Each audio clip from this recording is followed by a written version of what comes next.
स्वागत है आप सभी का आपके हमारे चैनल में। आज हम पढ़ने जा रहे हैं आपका कक्षा 10वीं का या फिर उससे आगे आपका जहाँ भी ये पीएच पैमाना जिसे सोरेनसन ने दिया था, ये हम पढ़ने वाले हैं आपका। इसके बारे में पूरा जानेंगे शुरू से लेकर अंत तक, तो वीडियो के साथ बने रहिए आप भी शुरू से अंत तक, तभी इसको समझ पाएंगे। चलिए देखते हैं पीएच पैमाना आखिर में है क्या।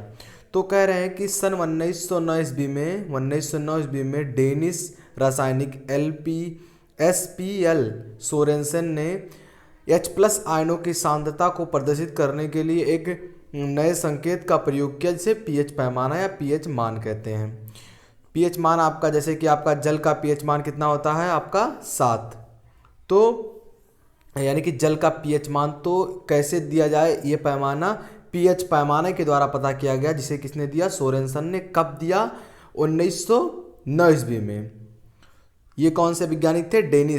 डेनिश के वैज्ञानिक थे, रसायनज्ञ थे, इन्होंने दिया था। ये आपको ध्यान में रखना है। पीएच पावर ऑफ हाइड्रोजन कहते हैं, और पीओएच आपका 2 होता है इसमें, पीएच पीओएच। तो पीएच का पावर ऑफ हाइड्रोजन और पीओएच का आपका पावर ऑफ हाइड्रोक्साइड। तो ये आपको याद रखना है। इसके बाद चलते हैं आगे।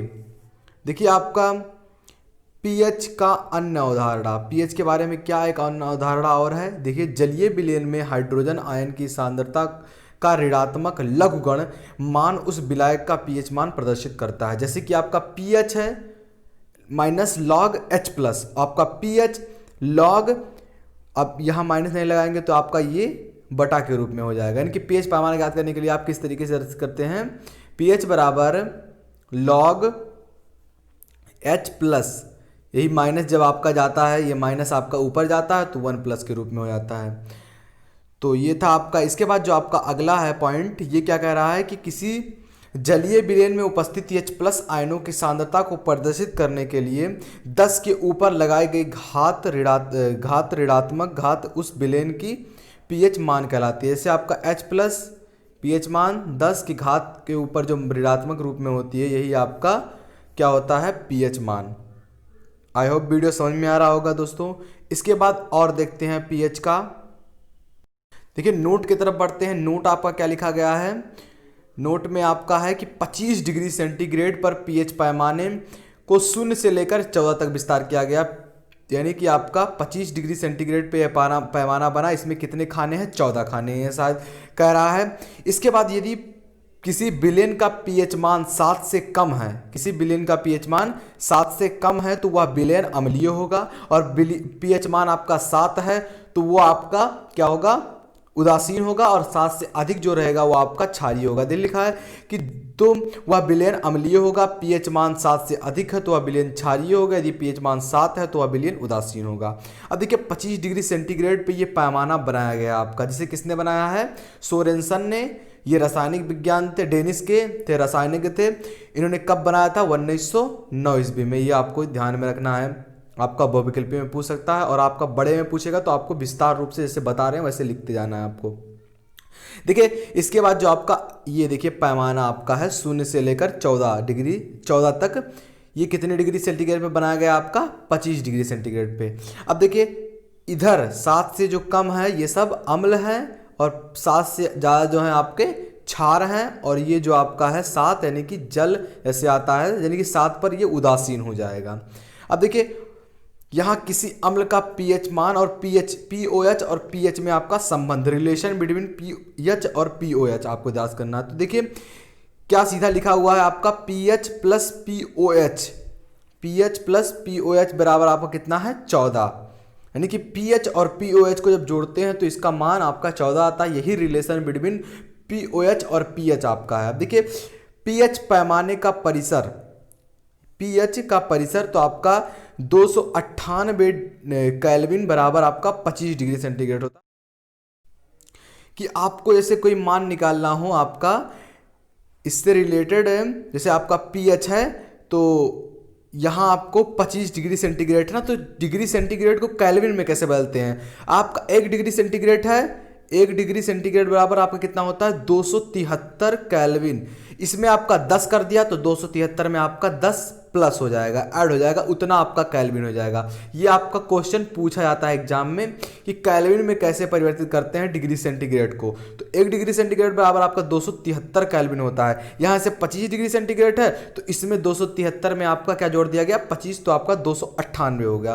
तो इस तरीके से आपका निकलता है, आपका एग्जाम में ये पूछा जाता है। ये आपके लिए पीएच पैमाना इंपॉर्टेंट है आपका। जैसे कि आपका पूछा जाता है अम्लीय वर्षा का पीएच मान कितना होता है, तो आपका 5.6। तो ये हम ध्यान में रखेंगे, इसके लिए हम ट्रिक भी आपको देंगे। तो चलिए वीडियो के साथ बने रहिए, आगे देखते हैं इसके उदाहरण। अब देखिए दैनिक जीवन में पीएच की उपयोगिता, यानी दैनिक जीवन में पीएच मान का क्या महत्व है। तो पीएच का दैनिक जीवन में हमारे बहुत अधिक महत्व है। दैनिक जीवन में पीएच मान का बहुत अधिक महत्व है। जैसे कि आपका पहला आपका क्या दिया हुआ है कि मानव और जंतु जगत में, मानव और जंतु जगत में पीएच का मान है। पाचन तंत्र में आपका अम्ल जाता है अंदर। दंत क्षय जो होता है यही पीएच के कारण होता है। पेड़ पौधों में पीएच मान की आवश्यकता होती है, यानी कि जड़ों में विशेष पौधों का पीएच मान, और फिर जंतुओं के डंक से रक्षा। आप जानते होंगे कि आपका चींटी के डंक से आपका कौन सा अम्ल निकलता है, रिलीज होता है, तो फार्मिक अम्ल। फार्मिक अम्ल आपका चींटी के डंक से निकलता है।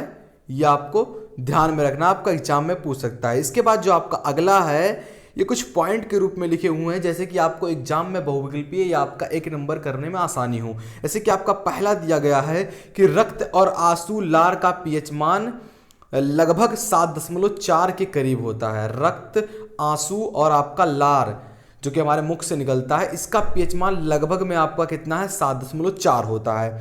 अम्लीय वर्षा में जल का पीएच मान 5.6।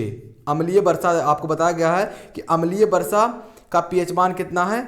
अब देखिए ट्रिक इसके साथ, रक्त, आंसू और लार का पीएच मान आप कैसे ज्ञात करेंगे। देखिए जहां भी आपका ब्लड से संबंधित आया, जैसे कोई रक्त आ गया, आंसू ये भी ब्लड, या फिर आपका तरल पदार्थ है, लार भी आपका तरल पदार्थ है, तो ये आपको ध्यान में रखना है कि जल से थोड़ा ज़्यादा। जल का पीएच मान कितना होता है, 4, इससे लार आपका 4, लार 4, तो लार का पीएच मान आप जानते हैं कि 7.4 होता है। लार का 4, 7.4, क्योंकि जल का कितना होता है, 7, तो 7.4। आप जानते हैं कि रक्त, आंसू यानी कि तरल पदार्थ सारे जितने होते हैं, इनका पीएच मान कितना होता है, 7.4। रक्त, आंसू, लार सबका पीएच मान कितना हो जाएगा, 4। आप कैसे याद करेंगे, लार से आप 4 करेंगे यहाँ, और आपका 7 कितना है, 7 तो जल का होता ही है, तो इससे आप याद करेंगे। इसके बाद आपका अम्लीय वर्षा का पीएच मान आप 5.6 कैसे याद करेंगे, कि जैसे कि आप जानते हैं कि मोदी जी का सीना कितने इंच का है, 56 इंच का। मोदी जी का सीना कितने इंच का है, 56 इंच का। अब बीच में आपको दशमलव लगाना है, यही आपका अम्लीय वर्षा का पीएच मान है। तो ये आपको ध्यान में रखेगा। देखिए पेट में कौन सा अम्ल होता है, आप जानते हैं कि हाइड्रोक्लोरिक अम्ल होता है पेट में, या Cl, यानी कि आपका हाइड्रोक्लोरिक अम्ल आपके पेट में होता है। देखिए मुख का पीएच मान 5.5 से कम होने पर दांत नष्ट होने लगते हैं, यानी कि आपका दंत क्षय आरंभ हो जाता है। ऐसे ऊपर लिखा गया था दंत क्षय, तो पीएच मान का इससे क्या रिलेशन, तो यहाँ दिखाया गया कि मुख का पीएच मान आपका, जैसे मुख का पीएच मान देखिए लार कितना होता है, 7.4, और धीरे धीरे जब आपका ये 5.5 तक पहुँच जाएगा तब आपका दंत क्षय यानी कि दांत टूटने लगते हैं आपके। अब देखिए इसके बाद जो आपका अगला है कि फसल की अच्छी वृद्धि के लिए मिट्टी का आपका, मृदा का पीएच मान 7 के आसपास होना अति आवश्यक है, जरूरी है। यदि मृदा का पीएच मान 7 से अधिक है या फिर 7 के करीब है, 7 से कम है ज़्यादा, तो आपका जो फसल होगा वो अच्छा नहीं होगा। इसके लिए सबसे पहले आपको क्या रखना होगा कि 7 पीएच मान मिट्टी का होना चाहिए। इसके बाद जो आपका नेंटल एक अम्लीय पौधा है, एक पौधा है नेंटल जो कि अम्लीय है, इसका पीएच मान 7 से कम और 0 से अधिक है। डाक एक क्षारीय पौधा है। देखिए पेड़ पौधों में आपका दिखाया गया था, तो ये आपका डाक है, ये एक पौधा है जो कि आपका क्या होता है, क्षारीय होता है। नेंटल का पौधा अम्लीय और डाक का पौधा क्षारीय होता है। देखिए आगे देखते हैं कि मधुमक्खी चींटी के काटने पर, देखिए आपको बताया भी गया था मधुमक्खी चींटी के काटने से मेथेनोइक अम्ल। अगला जो आपका है कि हमारे शरीर की अधिकांश क्रियाएं 7 से 8 पीएच परास के बीच में होती हैं। ये आपको ध्यान में रखना होगा कि हमारे शरीर की जो अत्यधिक क्रियाएं हैं, हमारे मुख से लेकर हमारे पेट तक, ये सारी जो क्रियाएं हैं 7 से और 8 बीच के परास में होती हैं।